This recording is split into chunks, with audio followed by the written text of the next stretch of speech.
eguraldi honak ekarri ditu honak, Fresko.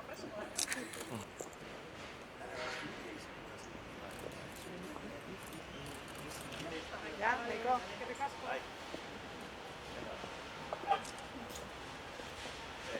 Euskararen taupada, Euskaldun berriak zarete, eta Euskaldun berriak Ertzean kokatu eta debekua ezetza ahaztu. Kaleek persona baten garrantzia. Niri ematen ziren agindua izaten zen laburra izateko, eta gaur laburra izateko. Gaur dugun luxuzko gonbidatua, Ana Urrutia aurkeztu. Munduari begiratzeko beste ikuskera bat. Zuk esan duzun bezala. Arronako! Zoragarria. Bera, hori da. Zu esaten ari zarena. Zuk egin duzun autua. Niretzako izan da, nola esaten da, rikeza, Aberastasuna. aberastasuna handia izan da niretzako. Zehazkarrik Euskaldun ezareten, Euskaldun no?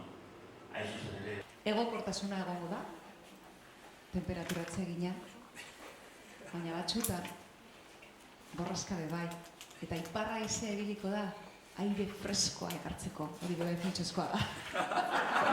Ona etortzean izan diot ere, kanpekatu. Egingo dugu.